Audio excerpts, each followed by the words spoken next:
नमस्कार मित्रांनो, स्वागत आहे माझ्या आजच्या नवीन ब्लॉगमध्ये। आज आपण आलो आहोत चापोर्डा येथील झानभूमी सक्रिय विपश्यना केंद्राला भेट देण्यासाठी। हे स्थळ यवतमाळपासून 15 किलोमीटर व कळंबपासून 10 किलोमीटर अंतरावर आहे।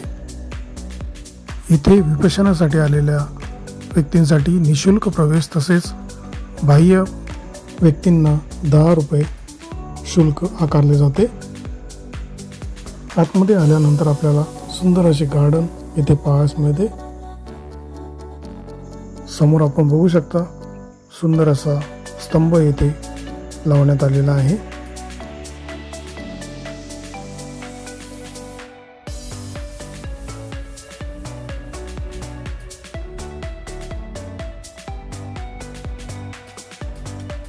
हे आहे प्रवेशद्वारातून आतमध्ये आल्यानंतरचे दृश्य। समोर आहे विपश्यना केंद्राची भव्य अशी इमारत। त्याच्या समोरच तथागत गौतम बुद्धाची सुंदर अशी शेषनागाच्या छत्राखाली व कमळावर ध्यान मुद्रेतील सुंदर अशी मूर्ती आपल्याला पाहायला मिळते।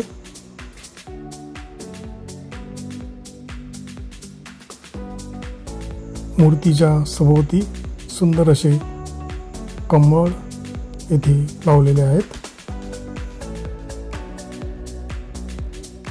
इथून आता आपण चाललो आहोत येथे येणाऱ्या पर्यटकांच्या व साधकांच्या निवास व्यवस्थेकडे। भव्य अशी वास्तू येथे साकारण्यात आलेली आहे।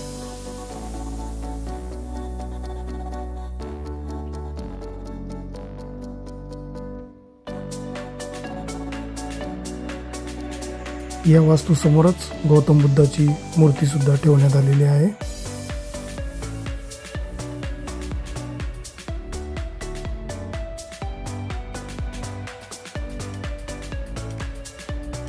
इथून आता आपण चाललो आहोत विपश्यना केंद्राच्या मागील बाजूला असलेल्या गार्डनकडे। इथे आपल्याला सगळीकडे हिरवळ पाहायला मिळते तसेच सर्व परिसर स्वच्छ व सुंदर आपल्याला दिसतो। गार्डन मधून समोर आल्यानंतर आपल्याला अशोक स्तंभ पाहायला मिळतो।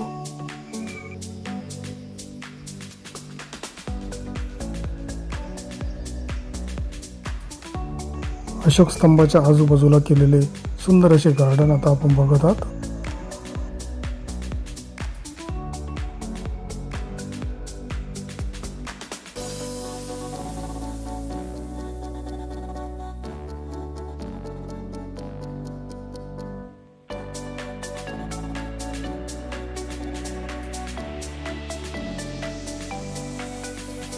इथून दिसणारी निवासस्थानाची मागील बाजू।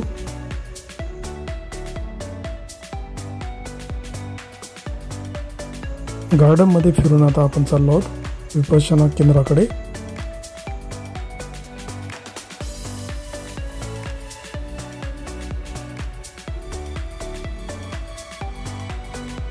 विपश्यना केंद्राच्या बाहेरील बाजूस गौतम बुद्धाची सुवर्ण मूर्ती ठेवण्यात आलेली आहे।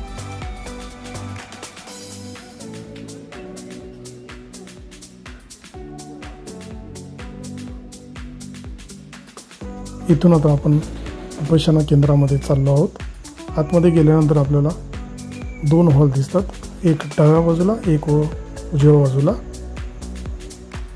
आता आपण बघणार आहोत उजव्या बाजूच्या हॉलचे दृश्य। इथे 5 दिवसीय विपश्यना शिबिर आयोजित केले जाते। इथे येणाऱ्या साधकांसाठी बसण्याची व्यवस्था आता आपण बघत आहात।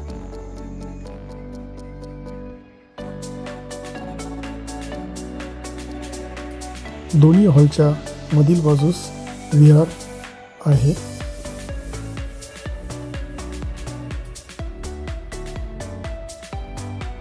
विहार मध्ये आल्यानंतर आपल्याला तथागत गौतम बुद्धाच्या विविध मूर्त्या पाहायला मिळतात।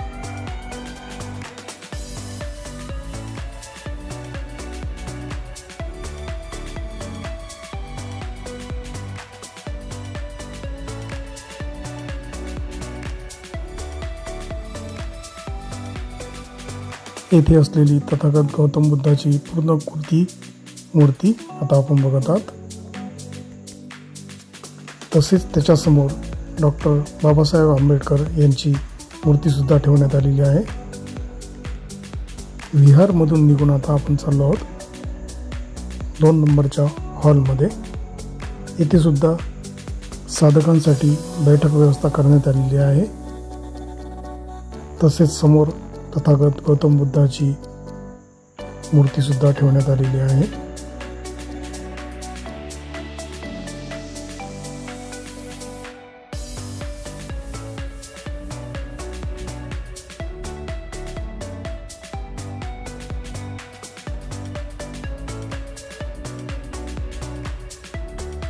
हे आहे विपश्यना केंद्राच्या बाहेरील दृश्य.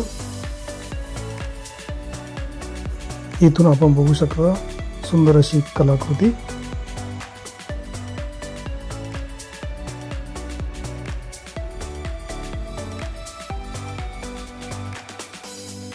त्याच्या आजूबाजूला असलेले सुंदर असे गार्डन. इथून दिसणारे झानभूमीचे प्रवेशद्वार.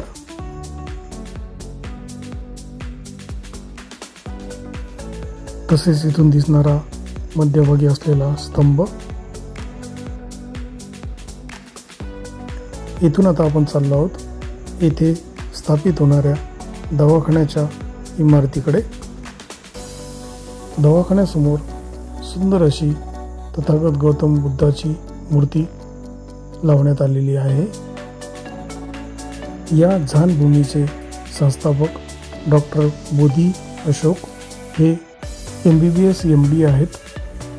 त्यांच्या संकल्पनेतूनच या झानभूमीचा विकास सुरू आहे. इथून आता आपण मागील बाजूला चाललेलो आहोत. या विपश्यना केंद्राचा जवळपास 25 एकर परिसर आहे. तसेच अजून 25 एकरची मागणी शासनाला केलेली आहे. या सर्व प्रकल्पावर जवळपास 1000 करोड रुपयाचा खर्च येणार आहे. नव्याने मिळणाऱ्या जागेवर एक 7000 लोकांच्या व्यवस्थेचे विपश्यना केंद्र, मार्शल आर्ट स्कूल,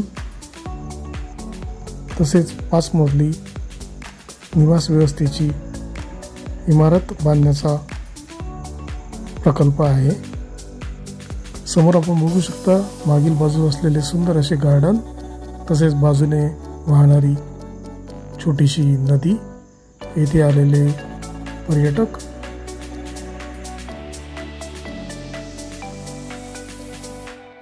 मागील बाजूच्या गार्डनमधून दिसणारे निवासस्थानाचे दृश्य.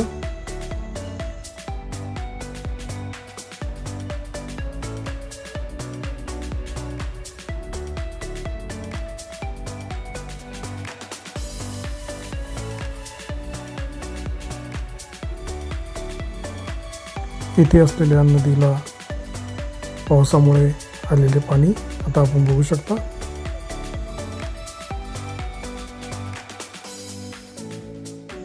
इथून आता आपण वापस चाललो आहोत विपश्यना केंद्राकडे.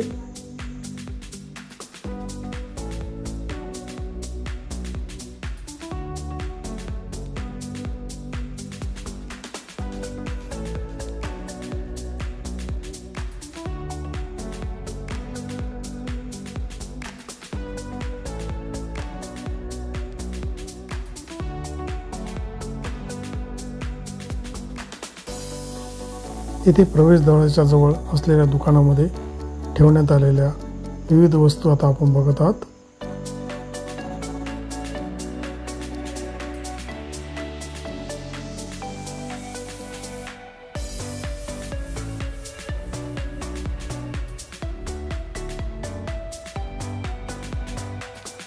येथे बाहेरील गार्डनमध्ये ठेवलेली मूर्ती.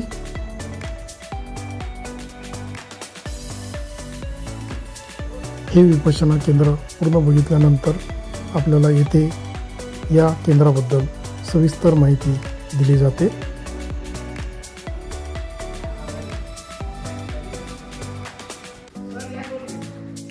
या केंद्राची संपूर्ण माहिती घेऊन आता आपण बाहेर निघत आहोत। तर मित्रांनो, आजच्या या ब्लॉगमध्ये एवढेच। उद्या पुन्हा भेटू नवीन ब्लॉगमध्ये। व्हिडिओ आवडला असेल तर नक्कीच लाईक, शेअर, सबस्क्राईब करायला विसरू नका। धन्यवाद।